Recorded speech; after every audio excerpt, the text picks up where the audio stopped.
The next question from Naveed Ahmed, an Afghan immigrant living in Canada. I have a question about living in a non-Muslim country. I live in Brampton, Canada, where I can practice Islam in the best way. We have mosques nearby, and I have all the freedom in terms of clothing and practicing Islam. Do I still have to make hijrah to a Muslim country? My father, being a good follower of Islam, recommends me to take a decision to make hijrah to a Muslim country. I would appreciate to get a reply from you. A similar question is posed by Saad Khan, Mississauga, Canada. In your talks, you have emphasized not to migrate to non-Muslim countries like North America.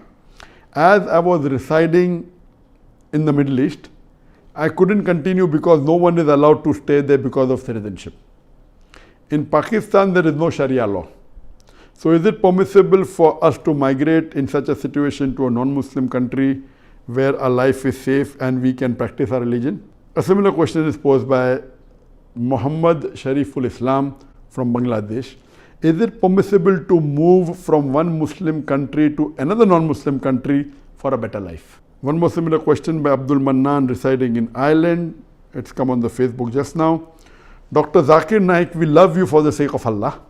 My question is, what is the legal point of view of Muslims staying in non-Muslim country?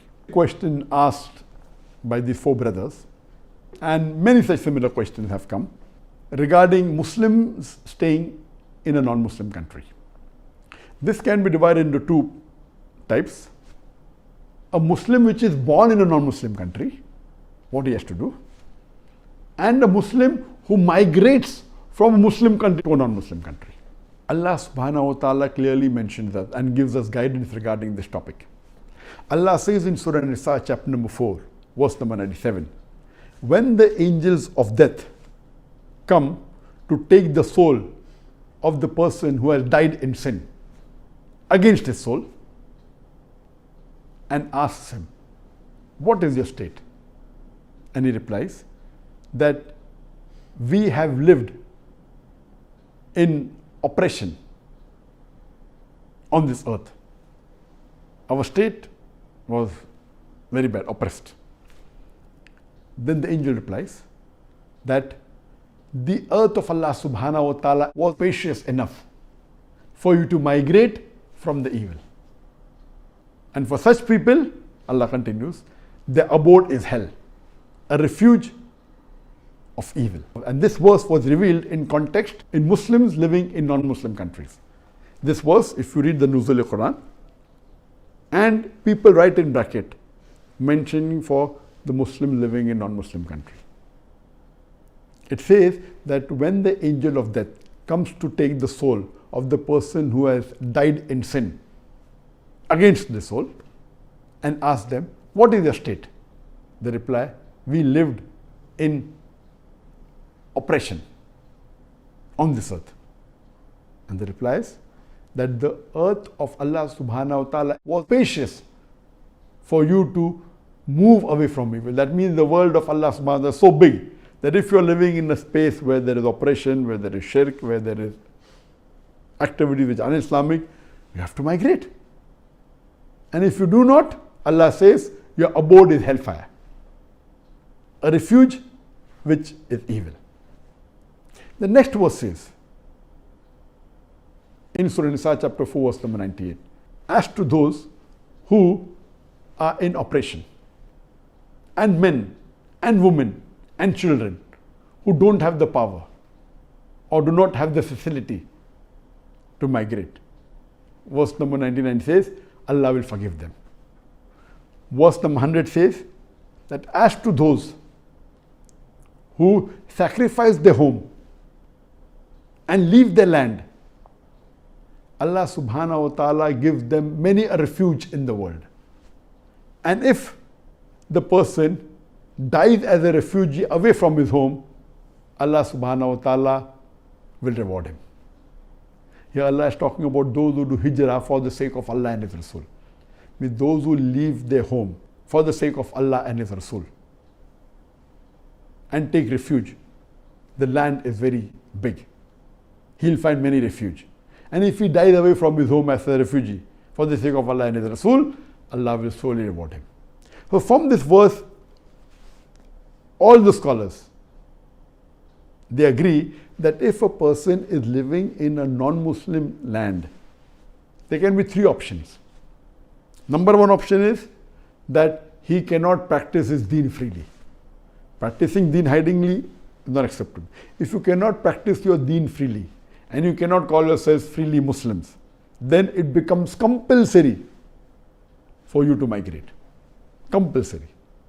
Further, if you are living in a country where you cannot practice your deen freely, cannot call yourself Muslims, cannot do your faraiz, cannot stay away from the haram in a non-Muslim country, it becomes fard for you to migrate. Number two, if you can practice your deen very freely and there is no compulsion on you, you can do all the faraiz, you can stay away from all the haram, then migrating becomes mustahab but not a fard. But yet it is mustahab based on the verse of the Quran. So the scholars say, if you are living in a non-Muslim land where you can call yourself Muslim freely, practice your deen, there is no harassment at all, then migration becomes mustahab but not a fard. And for those people who are weak and do not have the means to migrate, who are oppressed, women, children, don't have the power, don't have the means, for them, if they continue to stay, Allah will forgive them. It is permissible. So these are the three things. Now, coming to the question of can a Muslim migrate from a Muslim country to non-Muslim, that is another question. All the scholars unanimously agree, those who are on the Quran and Sunnah. I know some scholars say allowed, especially if you go to Western scholars, they say no problem. To migrate from a Muslim country to a non-Muslim country, it is haram unless it be for education or for the purpose of dawah. For education purpose, you go, you acquire education, come back, no problem. Or if you go there not as a part-time da'i, as a full-time da'i to deliver the message, then the scholars say it's permissible. But if you just shift from Muslim land to a non-Muslim land for a better living as the questioner posed, it is not permitted at all. And I know there are millions of Muslims who have migrated from Muslim countries, from Pakistan, from Bangladesh, to Western countries, USA, Canada, European countries, only basically for a better living. They talk about education, so education you have to come back. The main purpose is for a better living because they can earn more money. This is totally prohibited. Migrating from a Muslim country to a non-Muslim country for a better living is prohibited. If you are born in a non-Muslim country, then the options are three. If you can not practice your deen freely, it becomes compulsory to migrate. If you can practice your deen freely, it is mustahab to migrate, not a fard. I know there are many Muslims born in non-Muslim countries. A large percentage of the Muslim ummah are living in non-Muslim countries. If they are born there and if they can practice their deen freely, according to me, nowadays there are very few countries in the world, non-Muslim countries in the world, where you can actually practice very freely. And that also, in those countries, it will not be total freely, but to a great extent. And I would agree that amongst the Western countries that are available, Canada would be better than the other Western countries. Canada is much better than USA, is much better than other Western countries in terms for a Muslim to live, because at present you have a Prime Minister, that is Trudeau, who has more care for humanity and who really cares for giving equal rights to human beings, unlike the other Prime Minister of other Western countries like France or USA, etc. So amongst the Western countries, the best of the worst countries would be Canada. But coming to the question, what is the reason that Allah subhanahu wa ta'ala has requested you to migrate? What is the reason? And our beloved Prophet said, it's mentioned in the Sahih Hadith of Abu Dawud, volume number 3, Hadith number 2645. And this Hadith is mentioned Sahih by Albani. The Prophet said, I disown those Muslims who live amongst the mushrikeen. I disown those Muslims who live amongst the idolaters. It's a Sahih Hadith. The Prophet is disowning all the Muslims who live among the mushrikeen. The reason is two. Number one is a Muslim may not be able to practice Islam in totality. They may be, he can follow some aspects of deen. He cannot freely say he's a Muslim, he cannot freely offer salah, etc. And the second is the associated factors of that environment is such that it prevents you from doing the sunnah and the farais and takes you closer to the haram activities. Let me give you a better explanation. There are very few non-Muslim countries that really you can be proud to be Muslims. And in those countries also certain areas, not throughout the country. Secondly, one thing you have to understand that almost all the Western countries, the atmosphere is not very convenient for the Islamic lifestyle. Number one, in almost all the Western countries, there is obscenity. The obscenity is coming on your face. There is alcoholism, there is drug addiction, there is prostitution, and the big associated factor is riba. Most of the countries, most of the places you get involved in riba. It's difficult for you to stay away from riba. What you have to realize, some people may argue that, okay, there's obscenity even in Muslim countries. I agree with you, there are, but the levels differ. You go to a Muslim country, I don't know of any Muslim country in the world which is as close as American obscenity, as close as Canada and obscenity, not at all. Yes, there may be. It may be haram, but the level is less. And in certain non-Muslim countries, which are not the Western countries, the obscenity is less, depending upon the culture. What you have to realize that in the Western country, it is coming at your face, glaring. The moment you walk out, you see billboards of ladies which are scantily dressed, which are dressed with obscene clothes. Difficult. In a Muslim country, you may find, but not as much as what you find in the Western countries. So there is no comparison at all. So imagine when you walk, you have to lower your gaze. How can you live? I know there are many Muslims living in Western countries, and I've been to Western countries a lot. I've traveled a lot to America, I've traveled a lot to USA, to Canada, to Western countries. I've given my talk. And there are situations where some of the Muslims come and tell me, okay, when I came to the Western country, I became more Islamic. Possible? That is, yes, I agree with it, possible. But that's a small possibility. The chances of a person, a Muslim, going away from his deen is more in the Western countries than in the other parts of the world. More in a Western country than a Muslim country. So what you have to understand, that there are possibilities that a person may go from Pakistan to America and become more practicing, may start reading Quran, may start offering Salah, but the percentage is very small. For example, because of Salman Rushdie, he wrote the book, The Satanic Verses, there are thousands of non-Muslims accepted Islam. That does not mean what Salman Rushdie did is right. What Salman Rushdie did is to be condemned. That's the different question, that even though it is wrong, in that wrong thing, it has its own benefits. The majority of people that go to the Western country, they go away from the deen. According to the PEW report, and the PEW report, the Pew report is supposed to be authentic, done by non-Muslims, it says that in USA, 25% of the Muslims born in Muslim family, they leave their religion every year. Imagine 25% of the Muslims born in a Muslim family every year leave their deen. But the good part of it is equal number of people even come close, even accept Islam. So the number of Muslims in USA remains approximately same. The number leaving and number coming is same. That's the reason the number of Muslims approximately, different statistics say in a population of about 350 million people in USA, the Muslims, some say 4 million, some say 5 million, some say 3 million, some say 2 million. It is approximately 1%, but surely not more than 2%. It is close to 1%, 3 million. Imagine 25% every year leave their deen.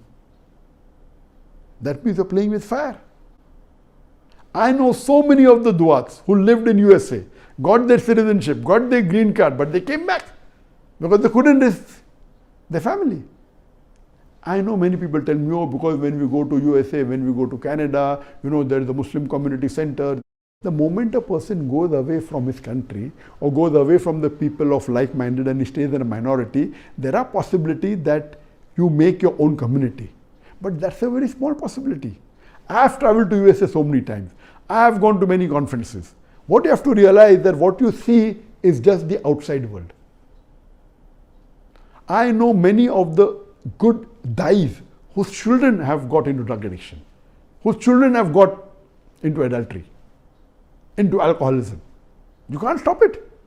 It is coming on you. Yes, I know even in Muslim countries like Pakistan, Bangladesh, people are involved in all these evils, but the percentage is less. For the questioner to say that there is no Sharia followed in Pakistan as though Sharia is followed in Canada, it's totally wrong. Between Canada and Pakistan, Pakistan will be 1,000 times better than Canada. I know there are evil practices in Pakistan, in Bangladesh, but yet it is 1,000 times better than a non-Muslim country. With all the problems, yes, only way the non-Muslim country can be better is you may get more money, you may get more luxury, you may be able to drive a Mercedes car, but you are a very bad businessman. This is only for a few years. You live in this world for how long? On average for about 70, 75 years. You may die at the age of 10, 20, at the age of 90, average 70 years. But what will happen in the Akhirah? In the Akhirah, you are sacrificing your luxury. If you take pains here and sacrifice your luxury here, in Akhirah, you will go in Jannah. So I have, alhamdulillah, prevented thousands of Muslims from Pakistan, from Bangladesh to migrate to America and to Canada and USA. Alhamdulillah, thousands of them. So migrating is out of the question. If you are born, then is the question migrating is further or not. But you migrating from a Muslim country to a non-Muslim country for a better living is totally prohibited. Even though it may be a country like Canada, it may be better than the other countries. I know there are many refugees going there, but yet, what you have to understand that Allah has made it very clear cut. That if you are born in that country, then you have option migrate or not. Migration is the best, number one. If you cannot follow your deen, it becomes the fard. If you can follow your deen, it becomes mustahab. Unless you are oppressed or weak or have no means, then it's permitted. I know many guys today from USA who want to come to Malaysia. I don't want to take their name because they may not have told to others. They spoke to me on one-to-one level and they want to migrate to a Muslim country. And as I said in my earlier answer, one of the best Muslim countries to live today amongst all the Muslim countries, Malaysia. There are negative points, but alhamdulillah, as a whole, it is the best available. Most of the dais that I know of, they know when I also go to give lectures, the person may be a president of an Islamic organization, but we know that his parents come and tell us, oh, the person is involved in these wrong activities, these haram activities, he has got so many girlfriends, he does zina. That's not known to the world. Zina is very common. So the percentage of Muslims living in Western country doing zina is multiple times more than living in a Muslim country. You cannot compare. There are sins in the Muslim countries, but the level in the non-Muslim countries is much higher. I know many dais who want to leave.